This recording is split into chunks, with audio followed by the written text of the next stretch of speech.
Welcome to Chris Collins Unleashed. All you have to do is listen.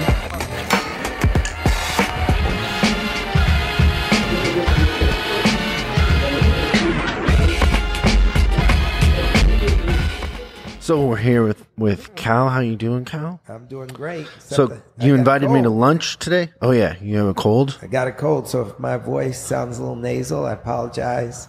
Sniffle a little, it's okay. It's okay, but I'm happy to be here. We just had a great lunch. Yeah, so thank you so much for inviting me to lunch. We went to, it's called the Jewel of New Orleans. That's correct. A little place you found in a little corner somewhere off the beaten track. Downtown L.A. We Your did kind it. of place. Yeah, we had the chicory coffee and all that. It was good. Po' boys. You came all the way downtown, which I appreciate. That's a I'll hike. travel long distance to have fun with you, Chris. Yeah. It's funny how when we're here in LA, it's like, it really is like going to a different state, going from different parts of LA, because it's a trek, it's a commitment. But every time I come downtown, I feel like I'm in your neighborhood. Oh, I like that. I love downtown. When I lived in Seattle, I lived downtown, Portland. I like a gunshot. I like sirens. I like the diversity. I used to say, like, I want to hear a gunshot every once in a while to know I'm alive. Whenever I go back to my mom's house in Washington, I can't sleep because it's so quiet. She's out in the country. Eerily quiet. Oh, it's the worst. Then I'm alone with my thoughts, which isn't good. What might those thoughts be? It's not. It keeps you awake. I'll tell you. I need that white noise to kind of keep me in place, I think. So I'm so excited to pick your brain about a couple things, because you're such a genius when it comes to, reading people, storytelling, and just really, I would say it's the psychology of it, really, but I don't know if you see it that way. But I would love to pick your brain first about one of the biggest issues for entrepreneurs, and one of the biggest questions I get is about hiring people and having some sort of process to make the right decision when you're hiring people, if that makes sense. And I think you get that same question, right? You use the bullseye word, process. Process. Because when people don't have it, they are in big trouble. Yeah. I can remember one of the first hiring workshops I ever gave. Hand goes up. Question. What do you say to the applicant 2 minutes into the interview when you already know you're not going to hire them and you got 58 minutes left? What questions do you ask? And I said, well, I don't know what you ask the candidate, but you better start asking yourself, what's going on with our screening process? You're in that situation? Because you really shouldn't be, in this day and age, bringing in people who, after 1 minute, nah, not for us. I mean, you can screen them pretty carefully so that everybody who comes in, you're saying, this person could fit in the job. Yeah, that's solid. And then you're choosing the best. Yeah.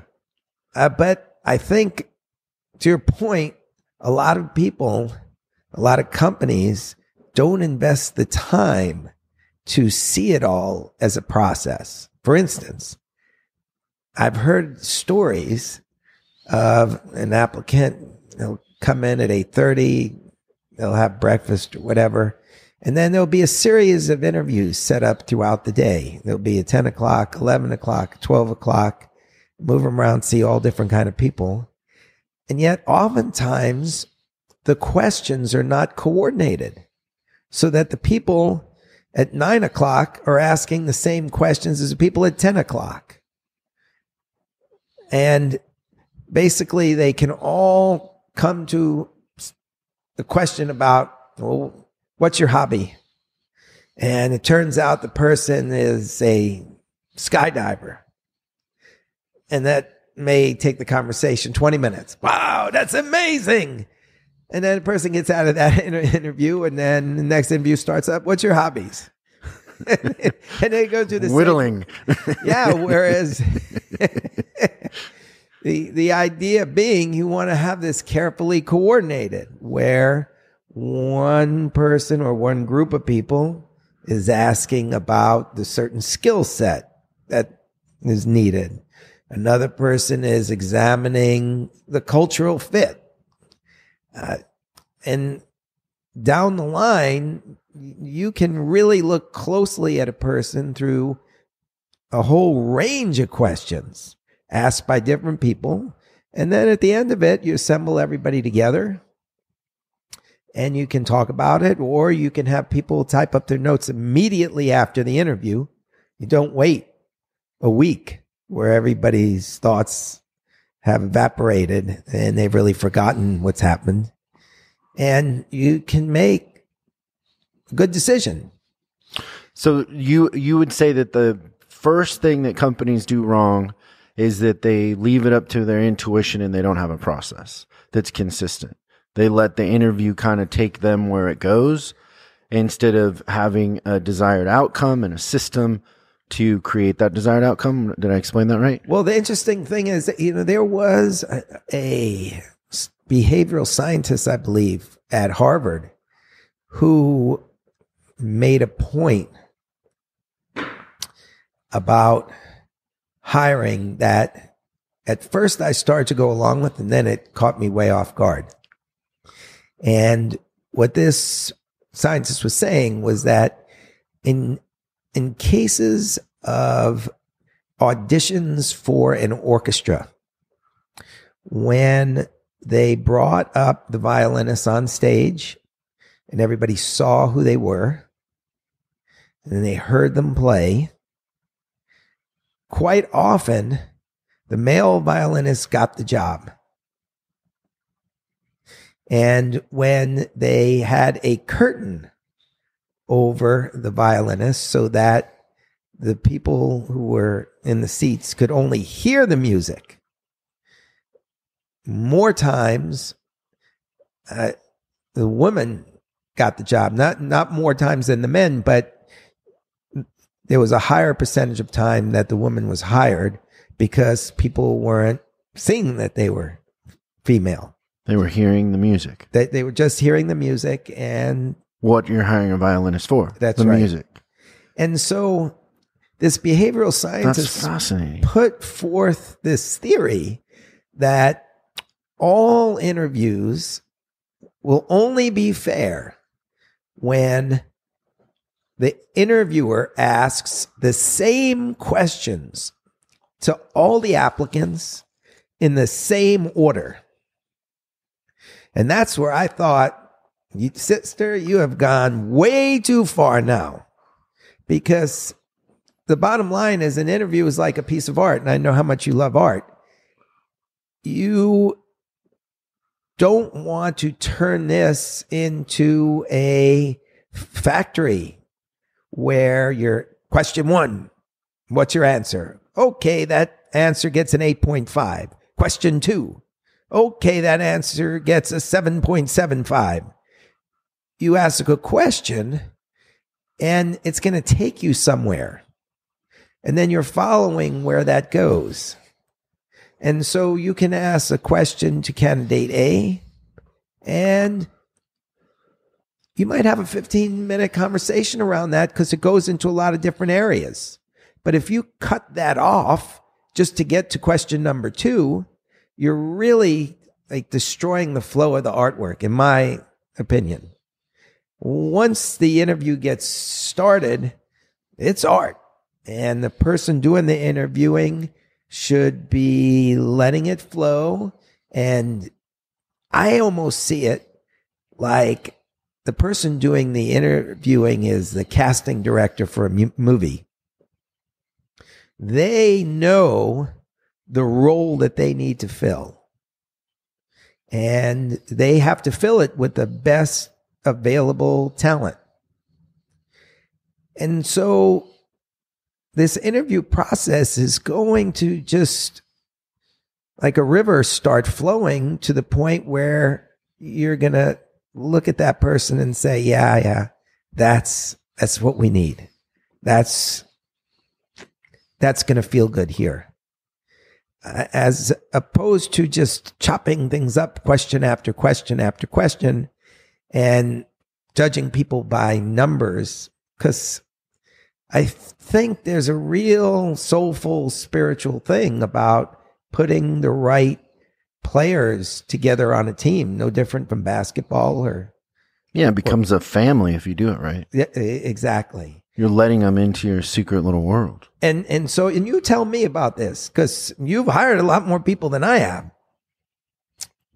But I find it smart for the interviewing to start before the interviewing starts.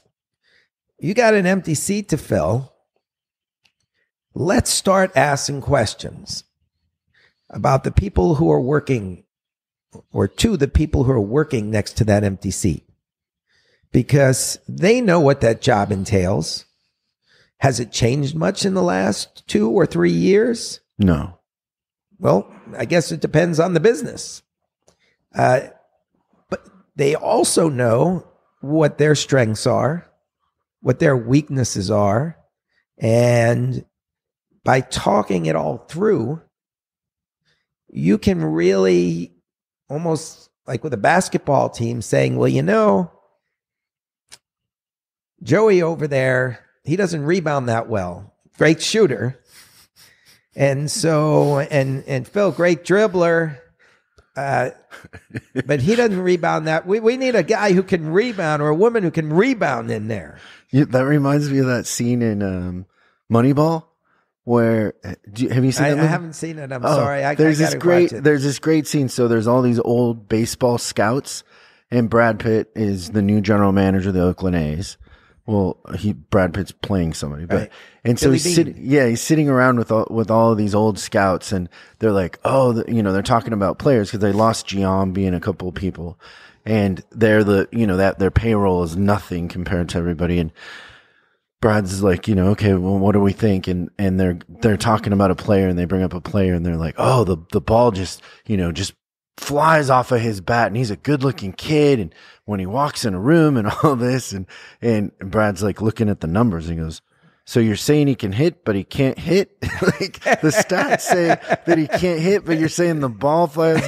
And they're like, he's a good looking kid. And then one guy's like, well, they're talking about a different player, and they're like, he has an ugly girlfriend. And they're like, well, what does that mean? Well, he has no confidence. And I'm like, what? And Brad's looking at the numbers. He's like, but he can't hit. I don't care if he's got an ugly girlfriend or he can't. And so Brad asked him, he's like, so what you're saying is when we bring him to the big leagues, he'll be able to hit because he can't hit in the minor leagues? But it's kind of like that, right? Yeah, I think so. And you can pretty well tell if somebody has the skills to do a job, either through the conversation or putting them in a place where they have to kind of show it. But the fit, very different story. How does the person who come into that seat, how are they going to react to the people on each side of them and everybody else? Because you bring in the wrong person, and it can upset everybody down the corridor. Yeah, and if you do the first style of interviewing where there's this natural human thing where you want to be friends with people. And so if your interview style is to let them kind of lead the interview and you don't have a system, you'll end up being friends with people 90% of the time. You don't want to hire your friends. Right. You want to hire, like you were saying, the right person for the part in the play. And so that's where you get in trouble, is when you're hiring people you like and not hiring people that are right for that job. And it can start in as silly a way as resume comes across the table. Oh, you went to University of Missouri. I went to the University of Missouri. Yeah, I remember Club La Bouche. You remember those burgers there? And you're getting a very good feel for the person. Maybe they're an A student.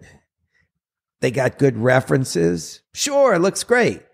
But again, are they the right character for the movie that is your business.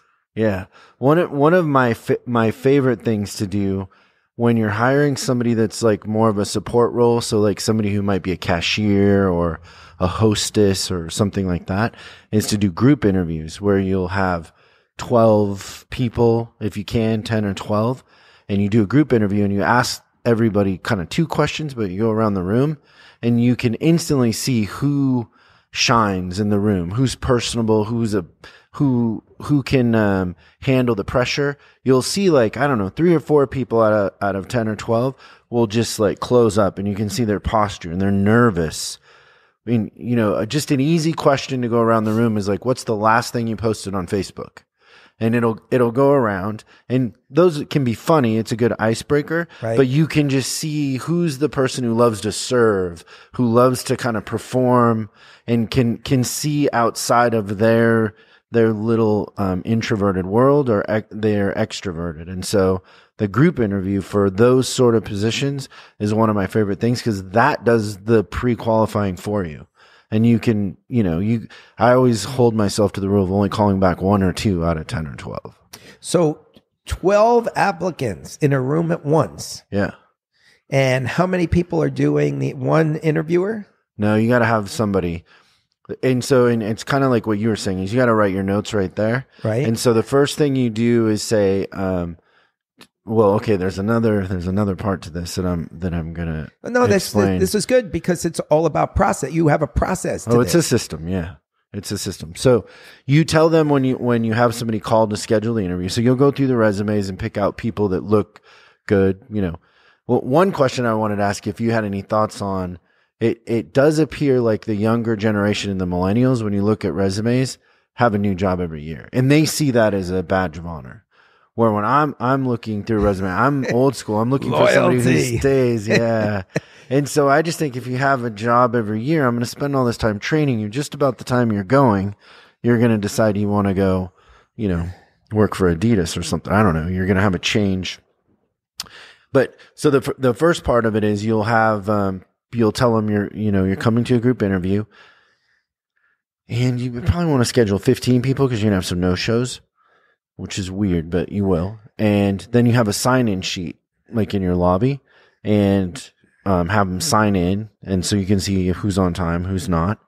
And then if you have a person or a receptionist working there, they can kind of overhear what people are saying. So you can kind of get a feel, kind of like Southwest Airlines does, where they have the shuttle driver. I was going to bring Southwest Airlines up, but keep going. Okay. Yeah. You want to use that little trick if you can and get their feedback. So then you put them all in a conference room and you explain, this is a group interview. We're going to call back, the ones that we feel like we connect with for an in-person one-on-one interview.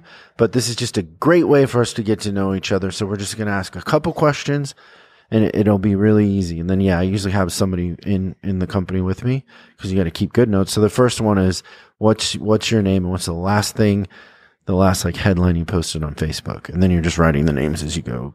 Joe in blue shirt, Tim in pink shirt, because you're going to forget, because it goes really fast. And then you just ask them some questions that, usually 3 questions is enough for you to understand who in the room is an extrovert and loves to serve. And, you can ask questions that lead you to that. But that cuts the work in half. Yeah, especially if okay, we got an empty seat and we need an extrovert. Yeah. Because as long as you go in looking for that, boom, there were 3. All right, now we start to narrow from there. And that style of interview doesn't work as well for the type of employee that is more what we call like the engineering part, that might be like a programmer, a technician, a chef. They're creating the product. They're introverted most of the time, and it wouldn't matter if they're introverted or extroverted. Then it's about the work, and those are more one-on-one. But the group interview works great for the support person that you want to have the enthusiasm and the need to serve people, if that makes sense. Agreed. I'm thinking, as you were describing that, of a cybersecurity conference that I spoke at. all the engineers. A bunch of extroverts. A bunch of bubbly. You could see them walking into the room, and the first group of people took the last seats in the auditorium. More people walked in the room, and they took the second row to the back. Nobody wanted to sit in the front. Like only the last people to come into the auditorium were forced to sit in the front. That's just not their makeup. Yeah. But it's interesting though, because on the way over here after lunch, we were talking about storytelling. And these cybersecurity people really need help with storytelling. And you would say, why? They're in a room, temperature is 68 degrees or less, just the way you like it. And they're staring into their computer. Somebody's trying to take down their system. Their life is on the line. It's like a video game with huge consequences. Why would they need to tell stories? And as it turns out, number one, they have to communicate with people who don't understand what they're doing. And they have to be able to sell certain concepts. If they need something, they have to be able to go into a meeting and say, we need this. It's going to cost this amount of money. And you can lay out facts, but like the expression goes, facts tell, stories sell.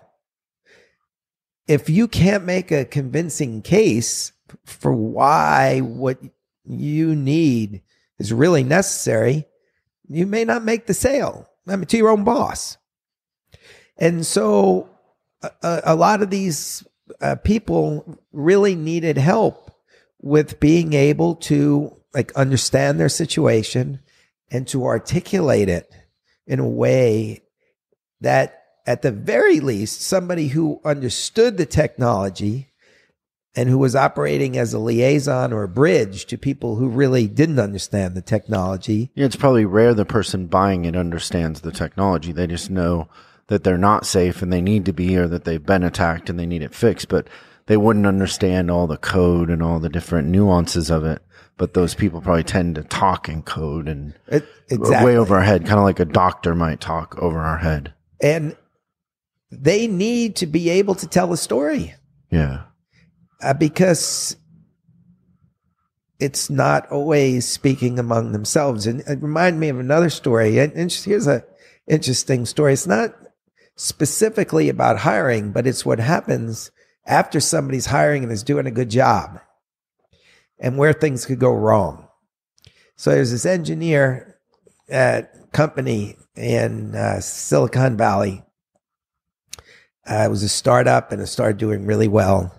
And this person was just killing it. You know, he was just sitting in that air-conditioned office, just zoned in on that code. Everybody just marveled at this guy's work, right? And so a year and a half, 2 years later, they call him into the office and say, "You're just great. What do you think they do?" Yeah, they want to give him more money. So what comes with more money? A promotion. And what do they promote him to? Manager.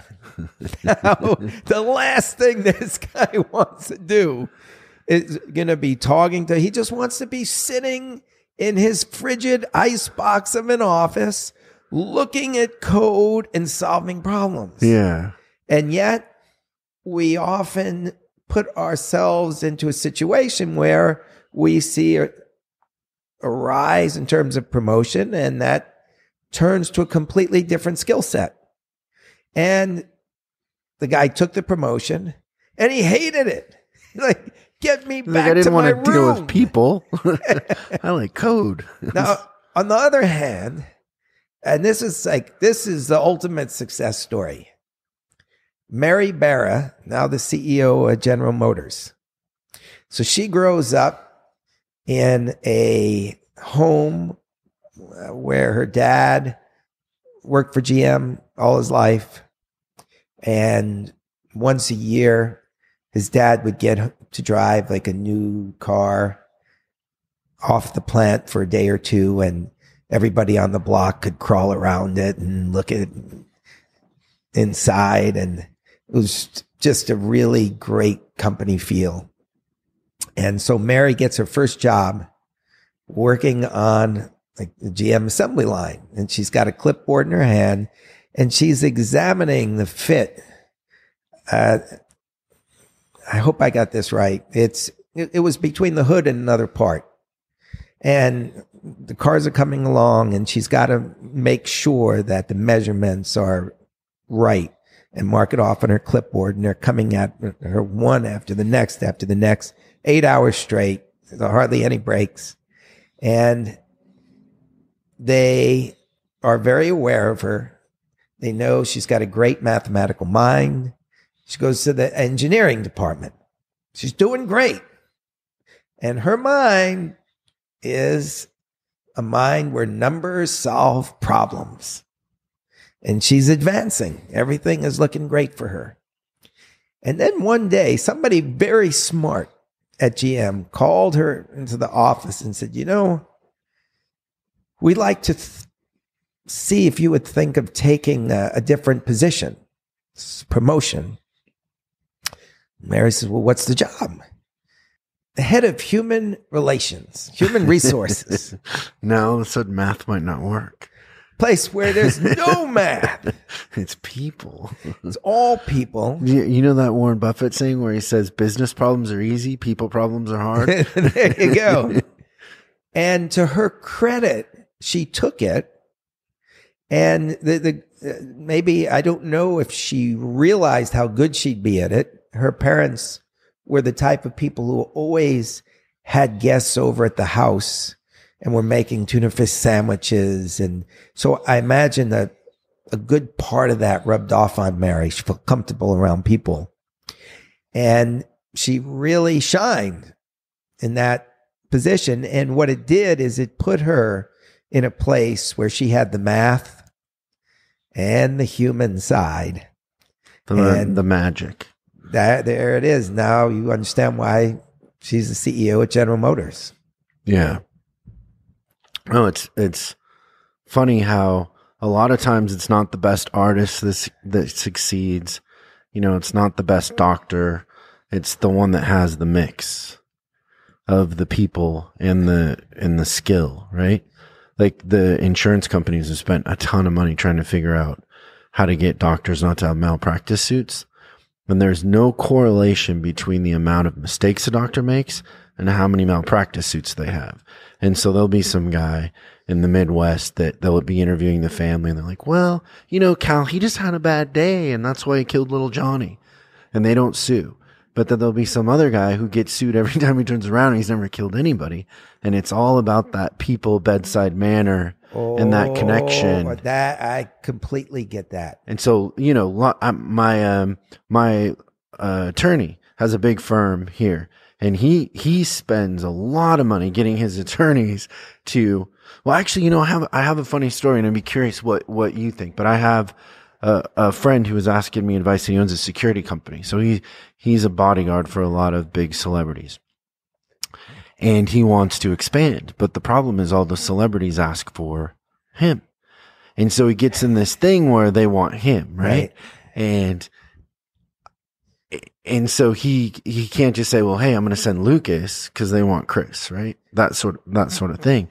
And my advice to him was, there's two things you need to do. One is you need to start coaching them on when they show up to do security, the connection. I said, what are people buying? Because at the end of the day, you probably are going to say that they're buying security, but they're really buying the feeling, comfort.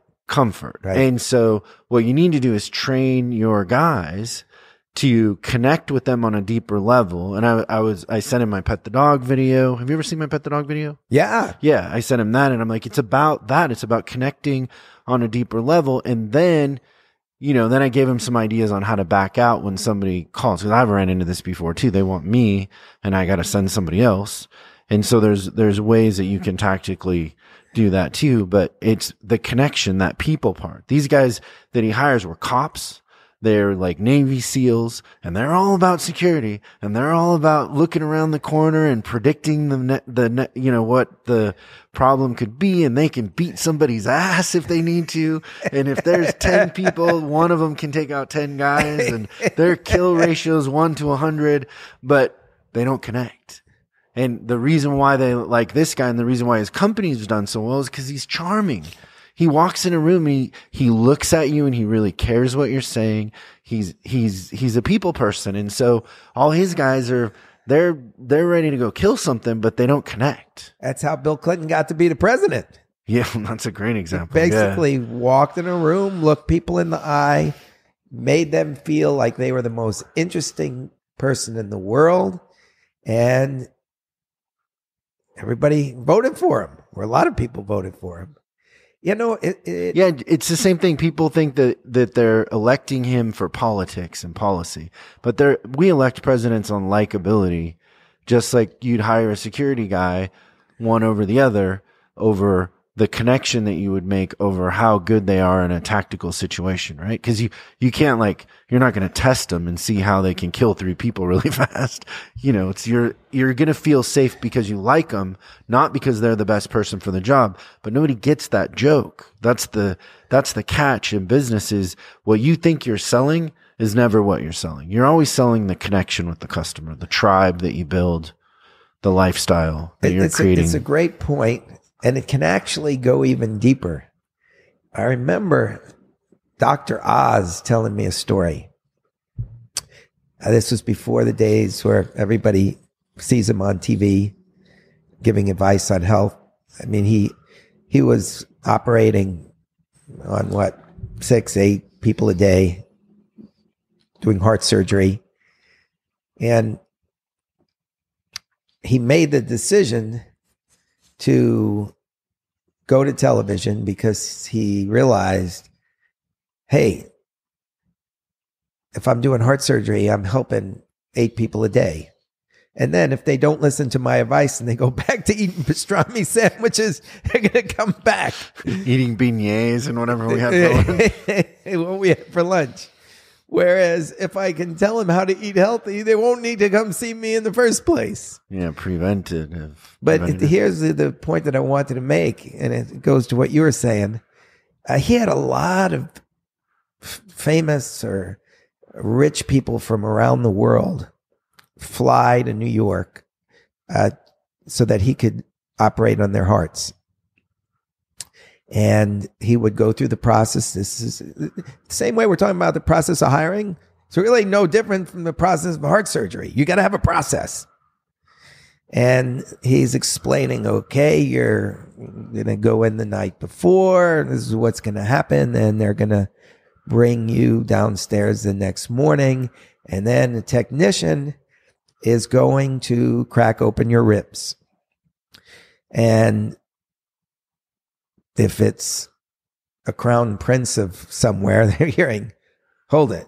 A technician is going to I thought you were going to crack open my ribs. No, doctor, I really don't do that. I just operate on the heart. And now they're nervous. Well, who is this technician? And this is exactly your point. It's the other bodyguard that nobody knows. I don't know if I like him. That's right. I want to like the guy that's going to crack my chest open. And I want, you're a famous doctor. Yeah. So you I'm have credibility, trust. Yeah. But if you're not cracking open my ribs, then I can't be that comfortable. And Dr. Oz would have to explain, look, this guy or woman cracks open ribs 32 times a day. He's a genius at it. The last time I cracked open ribs was when I was a resident. And that guy died. You I probably don't don't want think to he say died, that. but I'm sure Dr. Oz did a great job. But to the point, like you're saying, all those people that could be working in that security company, they could be Navy SEALs that are just fantastic. But if you don't know them, you aren't introduced to them. And when you are introduced to them, they don't make that connection. It's a problem. Yeah, and part of that advice was he needs to change his hiring process because when we were talking through how he hires, he will only hire somebody who's been a police officer. Well, police officers are always, they're not the most likable people. They're not there to protect and serve as much. They are there to catch you and arrest you. And so they're always on the attack. They're always looking more for the problem. They're not really looking for the preventative part of the solution.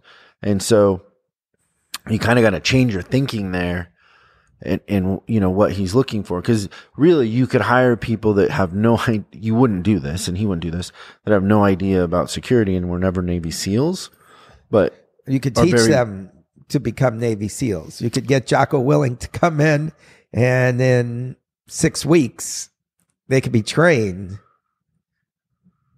to act the way you need them to act. But not that I'm recommending it, but you can always train somebody. Yeah, I know some bodyguards that weren't cops and weren't Navy SEAls that also protect some big celebrities, and they're just big dudes that went to security training and they're really good at their job, and they're likable. And the reason why they have all these celebrity clients is the same as my friend, is that they're likable, but they weren't Navy SEAls. And so I don't know that being a Navy SEAL, although that's a cool thing, that might not be the thing that you want. You might want somebody who can provide security, but the personality part might be 50% of the equation. How's this for a story? I think you're going to love this. A story about a bodyguard. And now, bodyguards got to be big. And to your point, you don't want a little bodyguard. You don't want a 4'8" bodyguard. It's because it's like you're saying, it's the feeling. Yeah. So if I have somebody who's 6'7" and 360, you're probably not going to mess with them. No. So I'm talking to this guy. He was always heavy set from the time he was a kid. And even though he was the big guy, and he was very athletic, but he had so much weight on him that one time when he went up in basketball, he might have gone up for a dunk. He basically blew out his knee. He was just asking too much of his body to carry his weight. And after that, he was basically sitting down for a while, and his weight just really blossomed to the point where after he got out of school, he was like the perfect bodyguard, because you looked at this guy and he is a big dude. He had a presence. Like you weren't going to mess with him. No. And so a lot of celebrities hired him. Things are going great. And what he noticed was, the more I eat, the bigger I get. And the bigger I get, the more fearsome I look.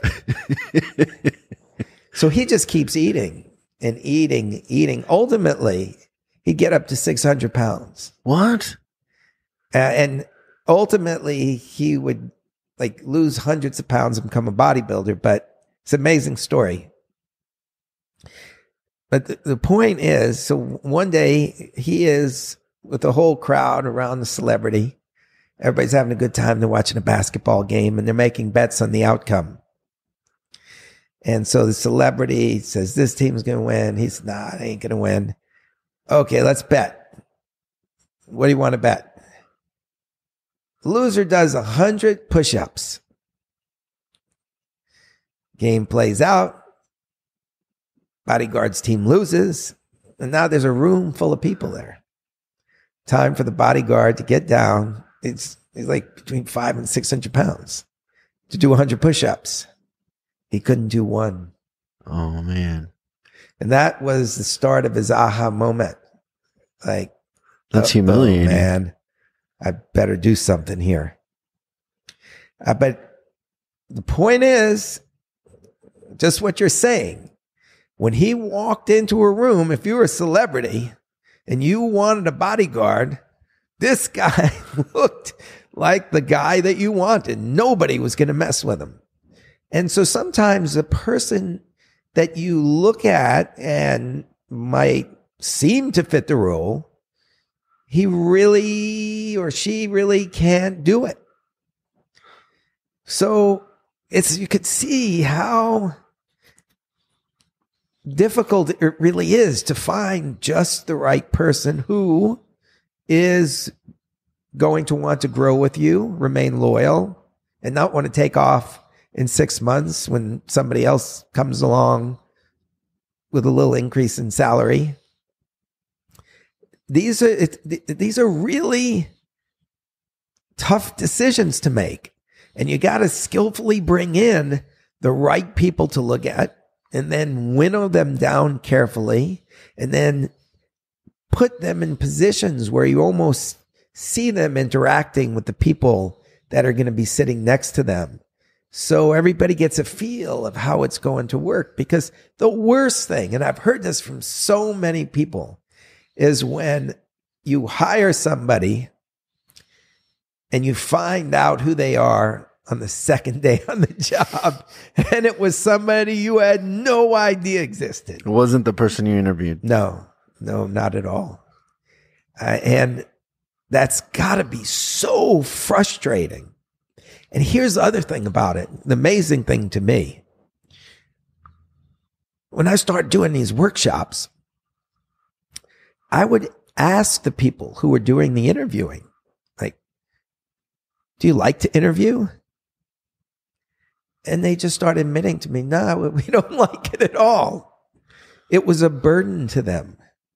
It was a time of the day that they were losing from doing the things that they were good at, doing the things that they thought were moving the company along. And these interview sessions became, damn it, I got to stop what I'm doing to do this interview. And so already their mood is off when the person walks in. Like when I go into an interview, it's like a blessing to me. Now, granted, all right, I'm working for Esquire for 20 years. And so I'm going in to interview Robert De Niro or Al Pacino, Mikhail Gorbachev or Muhammad Ali. So it is a blessing. But it really doesn't matter to me, because if I go to interview a guy who the World Trade Center fell on his head or a refugee, I'm just as curious. So a key component here is finding the people in your company who have a real talent and passion for asking these questions. And I spoke at one company. They did something very cool. I think you're going to like this. At the end of the interview sessions, and they had all kinds of people in their company doing the interviews.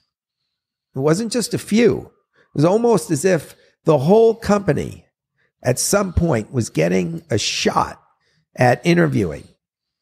And everybody immediately had to get on the computer after the interview ended and make ratings, answer questions, get their feelings down. And the company kept this information. And the company monitored who was hired. And then the company looked at these hires and saw, who did we hire that was really good? And then they went back and looked at the interviewers and started to see which interviewers picked up on the people who were really good. And they started using those people as their interviewers rather than people who might have seen it as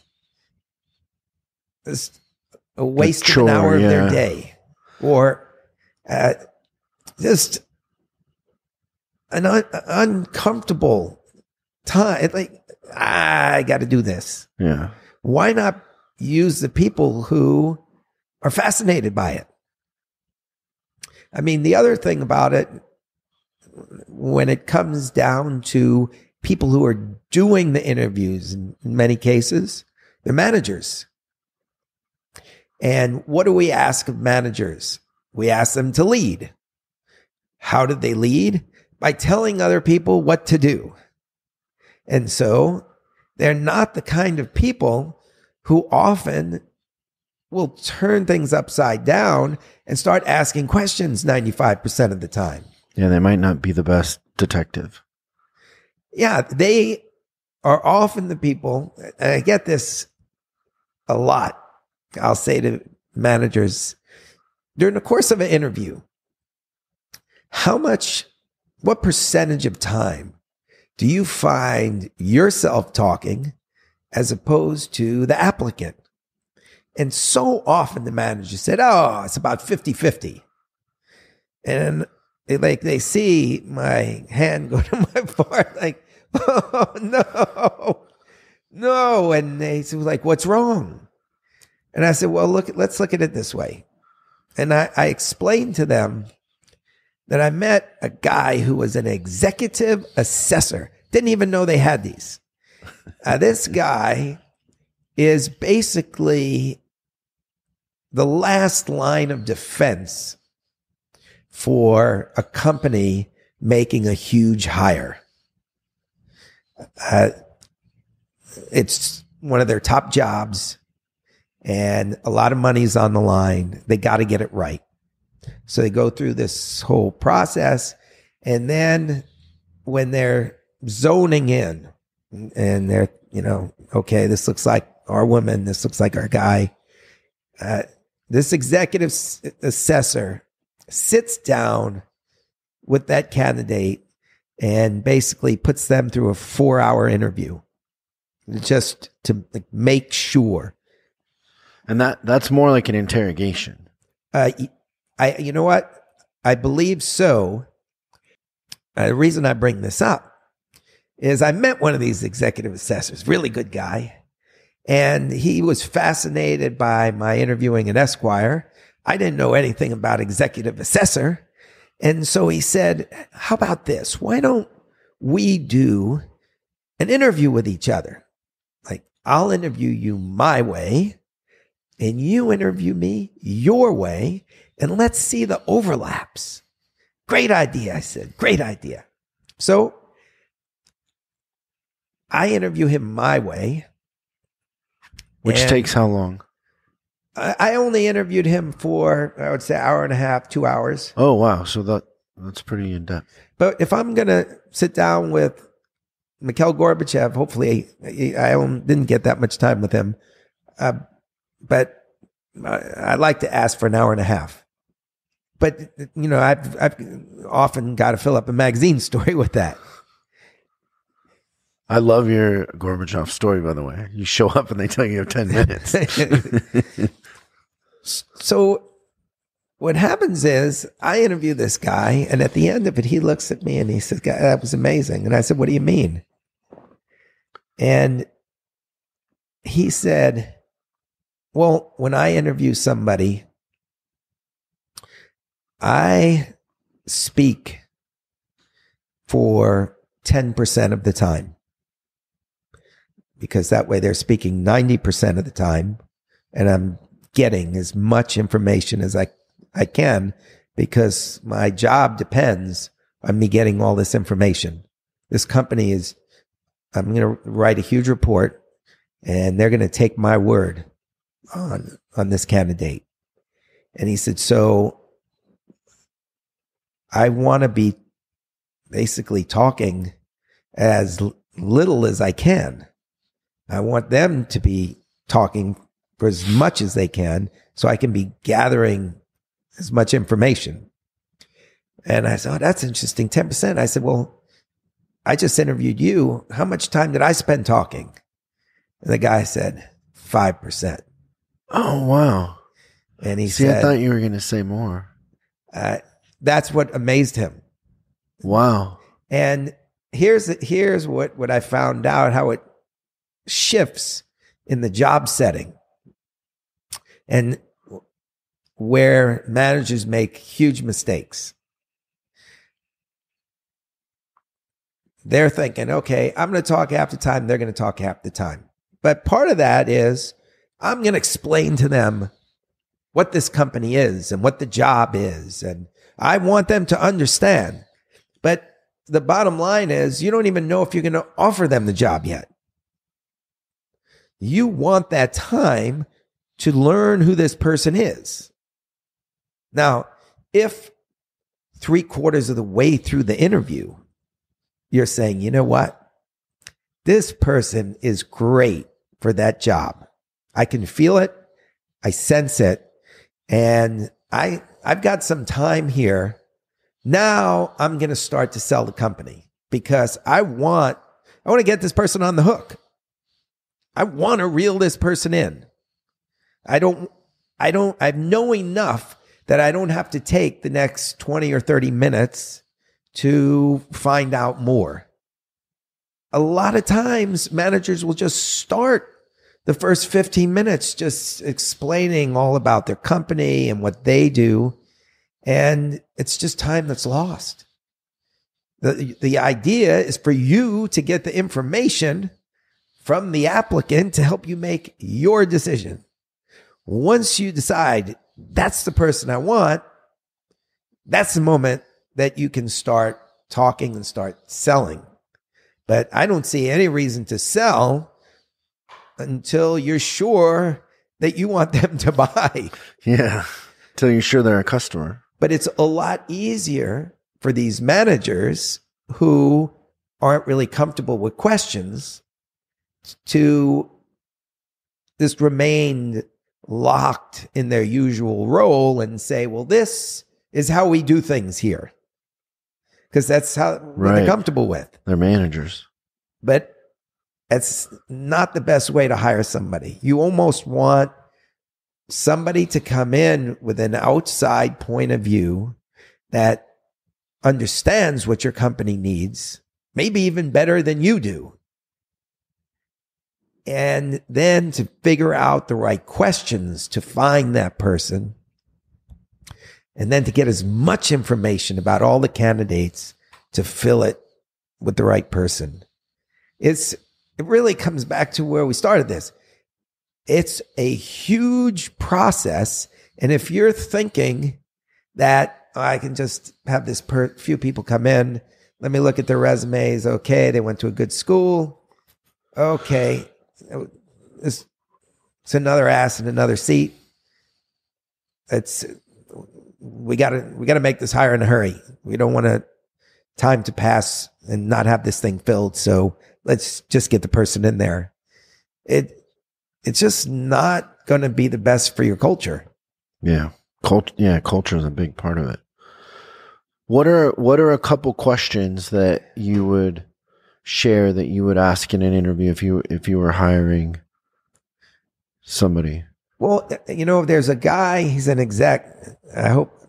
It's my question, and he took it and he used it in a specific way. I'll share his secret. It's kind of funny. He will be sitting in the office, and it's actually the question that I asked Mikhail Gorbachev when I knew I didn't have much time to interview him.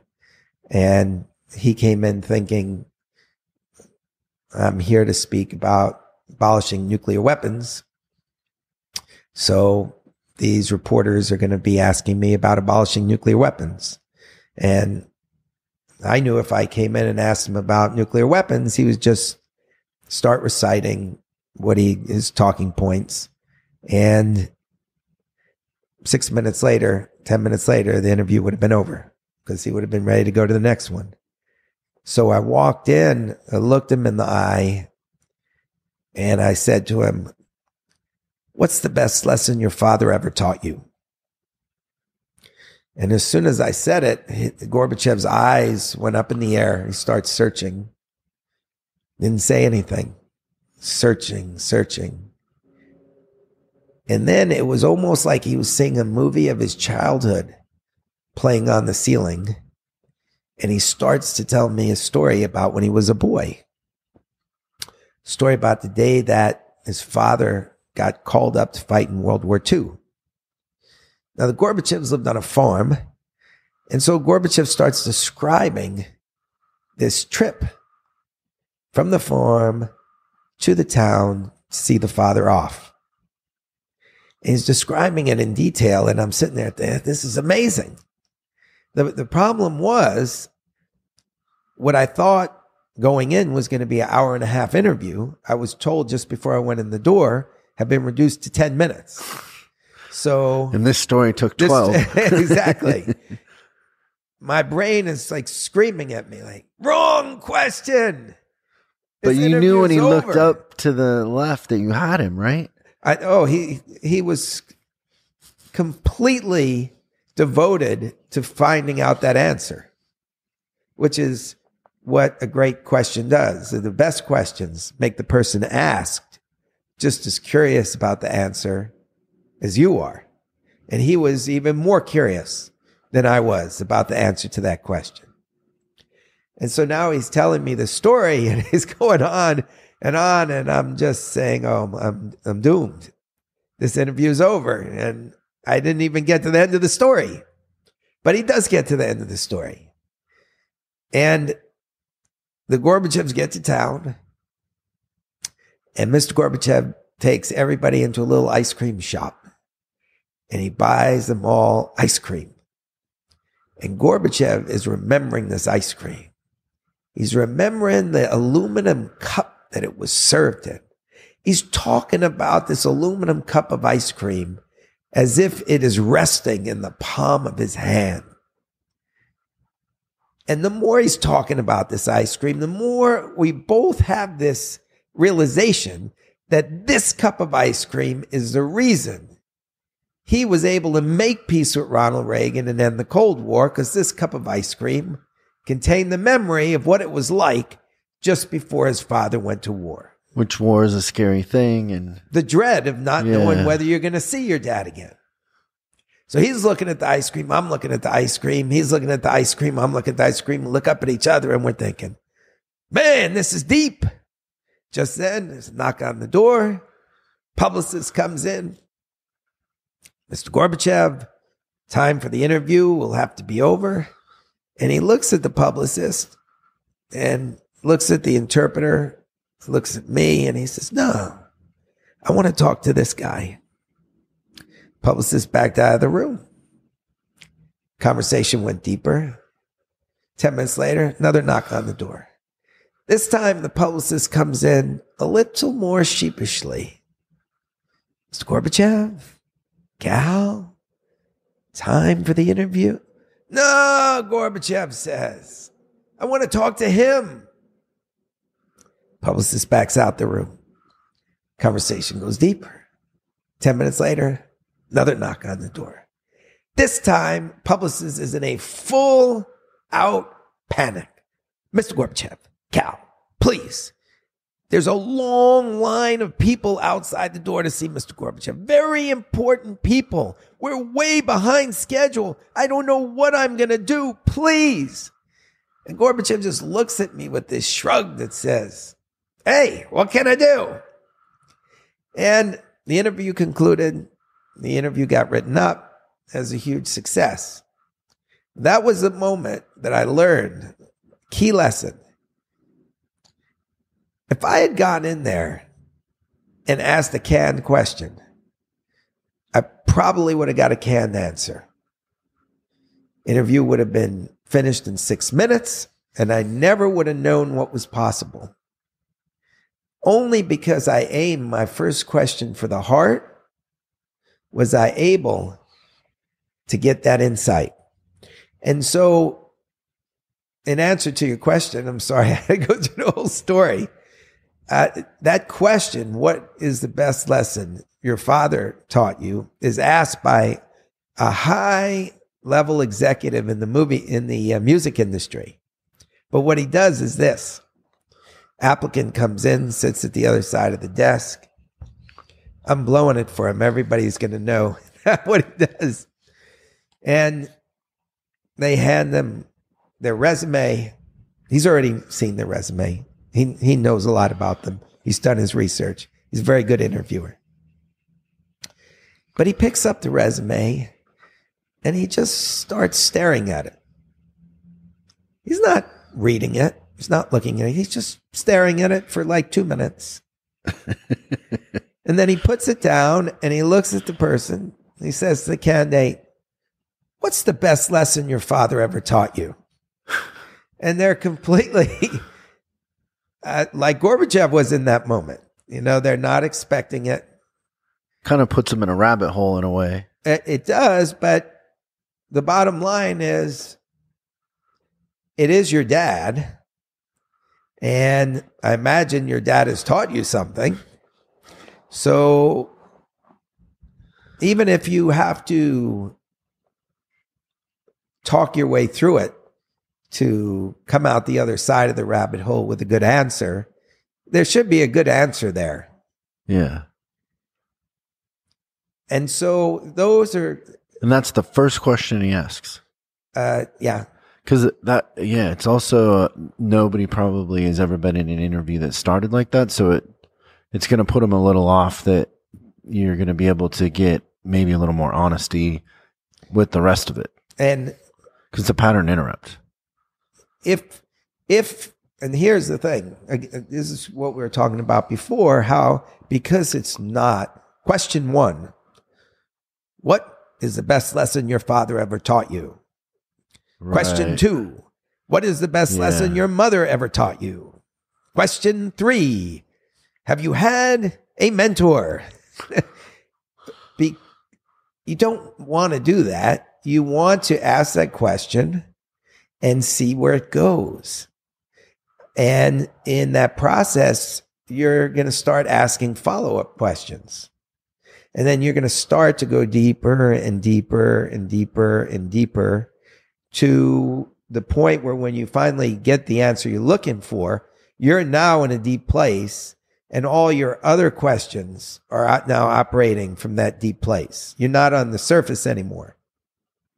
So what I wouldn't want to do is just keep asking new questions that keep things on the surface.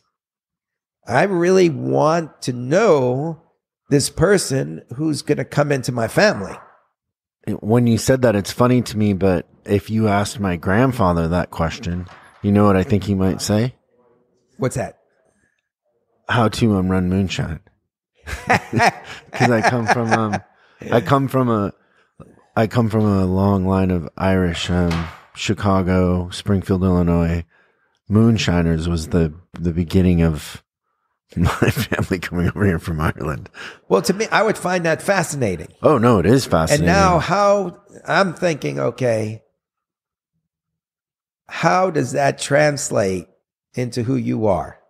And what I know about you is you're the type of guy who, when other people have problems that seem unsolvable, they come to you because very quickly you have 4 or 5 solutions that they weren't thinking about.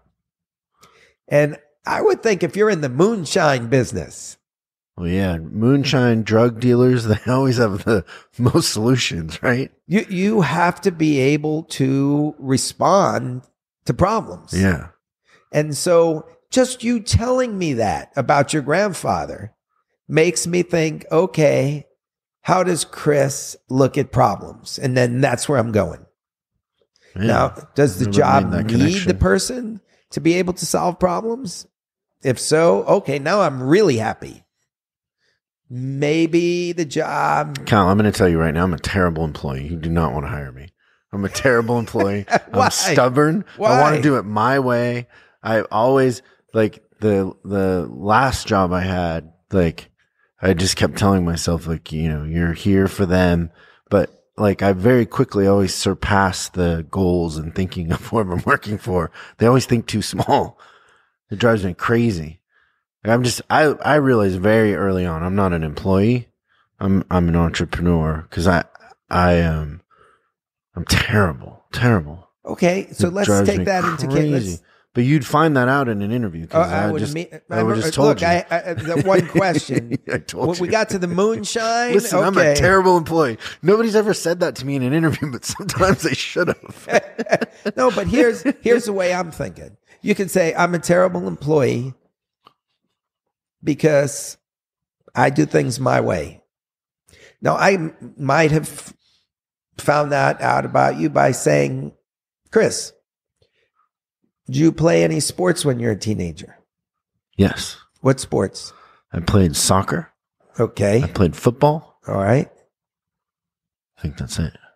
Now, to me, you can say, I'm my own man. I only do things my way. But now I'm thinking, hold it. You played on a football team lining up with 10 other guys. They were depending on you. You were depending on them. I have a sense that maybe you're more of a team player than you think. What position did you play? Well, so, I mean, it's a longer story, but I grew up in Mexico until I was 13. Okay. And so we played soccer. So we didn't have TV. Like all we did in Mexico was play soccer. So I moved to Washington when I'm 13. And I'm the best soccer player maybe in the state. I don't know. I was really good. So because I was big, they'd start me at halfback, but it wouldn't take long. I'd be playing center. But it was because I had played at a higher level for so long in Washington. Soccer it's not a lifestyle like it is in Mexico, if that makes sense. So they would always start me at halfback, and then very quickly I was the center. Well, I guess my question is, were you so good that everything revolved around yourself, or were you playing in the context of the team? I love being a part of a team, but I was always the leader. And so my mom would say, you could always spot Chris on a playground. He was the one in the middle making people pick teams. I was always coordinating everything. You know who was like that? Jack Welch, head of General Electric. Yeah. And so my point is, somebody hired Jack Welch. He moved up the ranks. Somebody saw that this guy's got potential as an executive. You couldn't stop Jack's momentum. He was going to move up. He was the best guy for the job. I would say the same with you, where I'm looking at you and I'm thinking, all right, do not put Chris in a position where he's got to just walk down the railroad tracks and everything is set out in front of him and he can't use his ideas and he's going to feel stymied. Put him in a place where he can be this fountain of ideas and we can utilize that, and where he can get the best out of himself and we can all get the best out of him. Now, I don't know if companies have roles like that, but if that was the job and you came in, I would pick up on that pretty quick. Yeah. I mean, if I had to be a part of a company, I'd have to be leading it, probably. I could answer to investors, but I think I just want to be judged on my results. And I love feedback and I love conversations, but at the end of the day, it often is I'm the one that wants to get to work and everybody else wants to talk. And it drives me crazy. If that makes sense. But it sounds to me from talking to you, what you really love doing is solving problems. Yeah, I want to get to work. I mean, to me, solving problems is getting to work. It's finding the opportunities and executing on them. Because, solving a problem in business a lot of times it's a living thing. It's not an absolute. You have to change. You have to change and adapt and test and try. And you have to be really close to the problem until you solve it. You can't give it distance. Well, why? Because nothing ever goes the way you want it to go. Why wouldn't companies want somebody with that talent? Oh, they do, but I'm the guy that comes in on a big white horse.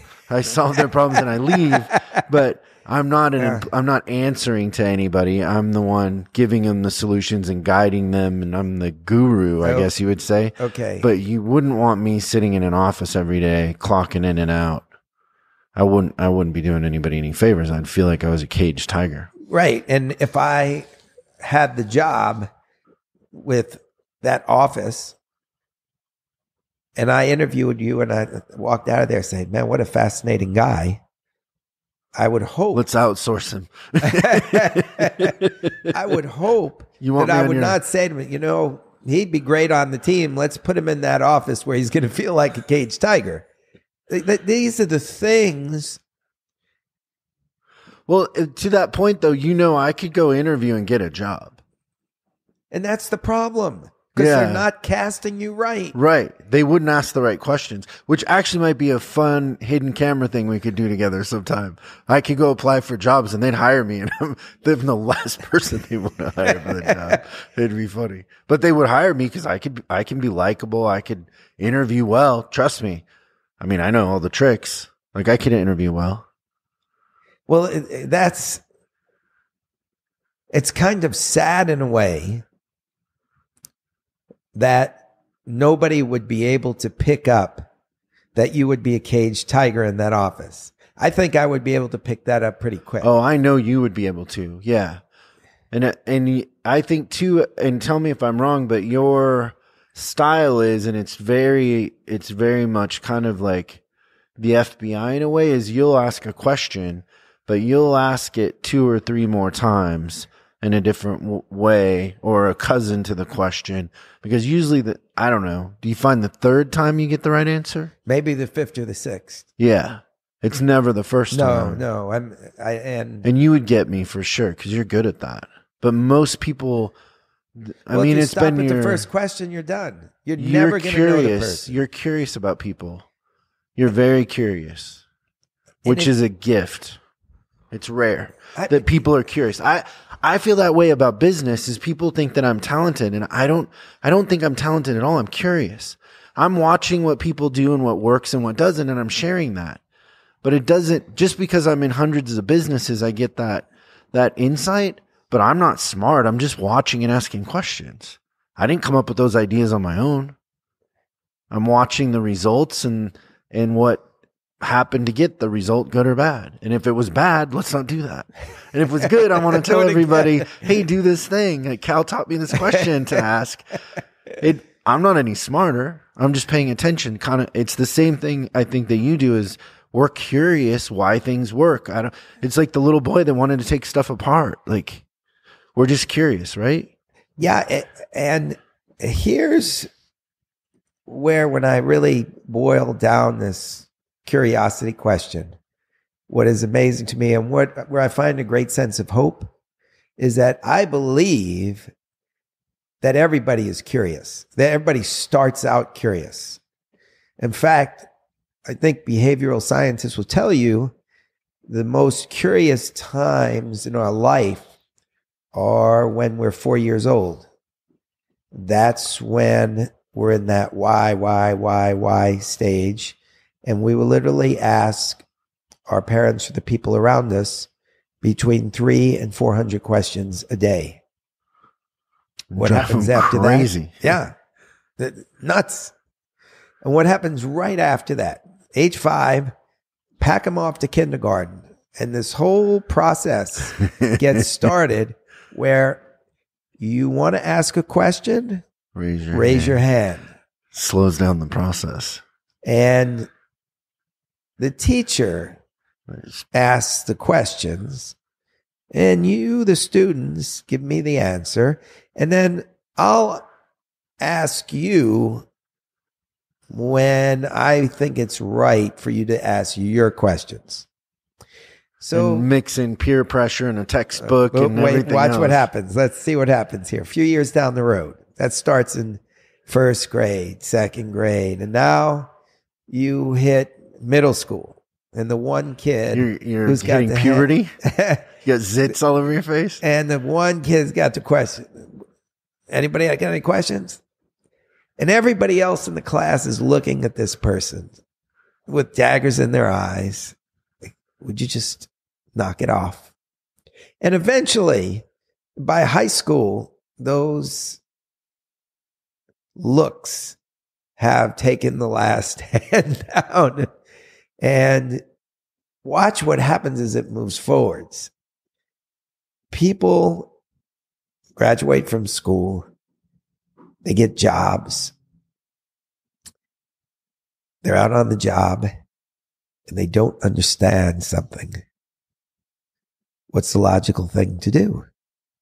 Ask a question. But since you've been programmed through all this time in schooling, like the person who asks the question is the person who doesn't know. I don't want to seem like I don't know what I'm doing on this job. So I'm not going to ask any questions. I'll just sit here and nod, and then hopefully after everybody leaves, I'll figure it out. And so this whole process of being curious and asking questions it just gets chiseled away from us. And so, I mean, it sounds to me like there's a real child that's still inside of you that's enabling you to be curious about all these scenarios. Don't you feel like, do you feel the same for yourself? 100%. So another thing that I feel, and you and I have had conversations in private that we probably wouldn't share. But the thing that I've noticed when you and I are talking is, and I believe this applies to why I'm so good at solving problems in business, is you don't judge. Where most people ask a question, they don't like the answer, they shut down. Right.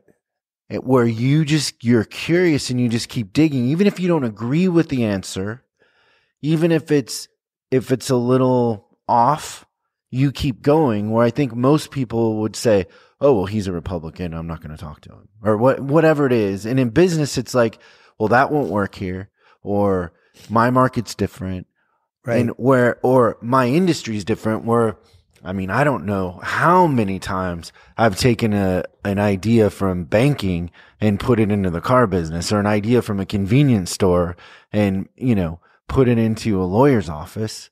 Like, the business is business, and in psychology and the way people react to things doesn't change. And so I think that would you agree that that is your gift? Is that you're not judging, you're taking people exactly how they are, and you're trying to understand them with no preconceived agenda. 1,000,000%. Yeah. And I think that's where the thing happens, is people's politics, what you're saying, from childhood, they're conditioned not to ask questions. There's all these things that are the blinders that they're seeing things through. And the key is to start with a white blank slate and take people for who they are, with their flaws, without their flaws. A lot of times in business, people say, oh, well, but that didn't work and they ended up going bankrupt. Or, well, I want to know why they went bankrupt. Well, I want to know. There you go. I want to know the win and the loss. I want to know I want to know all those details, because there's so much leverage and power and understanding, where people just write it off as a loss.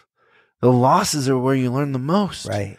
And the people who went through the losses, I'd rather interview somebody who went through a bankruptcy. Like, who's the recent lady I want to meet her really bad, who owned, she wrote Girl Boss, and then her clothing thing went bankrupt.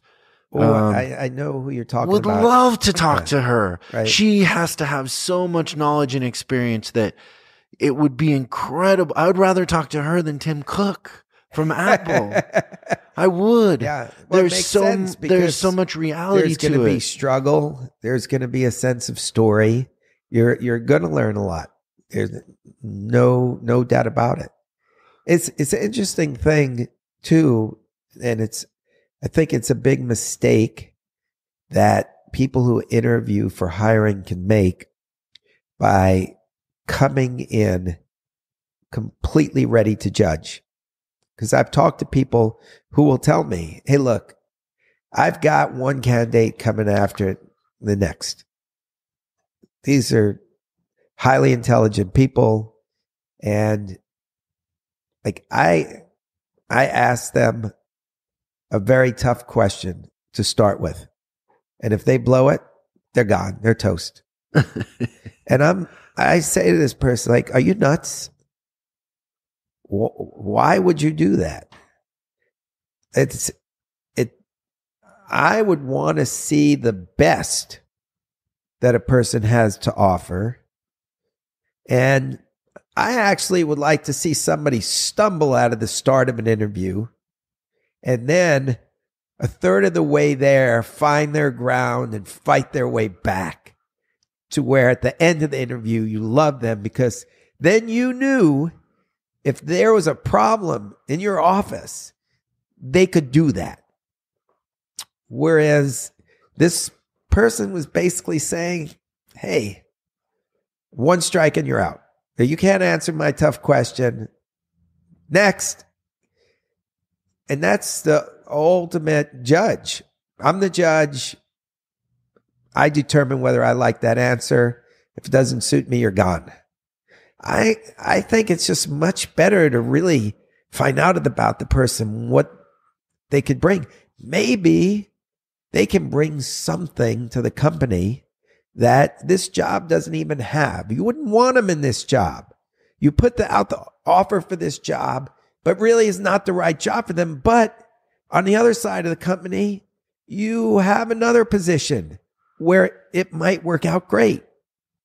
How are you going to know this unless you dig deep?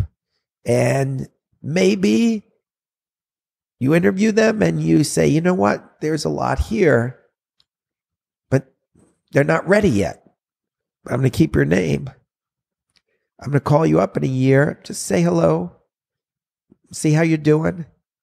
And when the right opening arrives down the road, I'm going to call you back. And we're going to have, or maybe we sit and have coffee every now and then. To me, those are much smarter things. But wouldn't you agree that that's what makes you such a great interviewer? Because you'll talk to me the same way you'll talk to Al Pacino or Gorbachev or anybody, is you're curious about people. And it's not so much the politics of it or the status. No, it's the genuine authenticity of somebody and what they've been through and what you can learn. Here's what it comes down to. Now that you're saying that, if you're not curious about the answers, then maybe you shouldn't be doing the interviewing. No, I agree. Yeah, and I think to your point earlier is there's people that are good at that, and there's people that see it like a chore. And if you see it like a chore, get somebody else to do it. Like, so, one of the things in our company that I've done is there's somebody in our company that's good at hiring. And I end up hiring underdogs that never quite make it. I have an island of misfit toys, but the company is getting to the point where I need some talent. I need some people that are proven and they're talented and they're not underdogs. And so I will believe somebody's story and I'll believe that, I root for people. That's my problem, and it's not, so I've handed that responsibility off to somebody. And then when the decision's been made, I get them and I get to indoctrinate them. But I too many times will take the shortcut because I like people and I want to give people a chance. Like, I just want to help people because people have helped me and I'm an underdog, but that isn't always the best thing for the company. And that affects everybody else in the company when I'm not stacking the deck with, crazy talent where we're at, if that makes sense. And this goes back to the point of making sure the other people in the company are getting a chance to have some kind of interaction with the person before they get hired. So they get to weigh in. Because if somebody is going to have a bad feeling, it's a problem. Yeah. Well, I think, I know we were going to talk about dating, but maybe we should save that for another time. Yeah, dating would definitely be better when my nose is not running. Yeah, so we'll have no women are going to be watching me. Next time we do lunch, we'll do another one because I'd love to hear how this works into to dating. Works in dating, works in sales. This is I'll just close this off with an interesting experience I had. Driving down the street and my cell phone rings.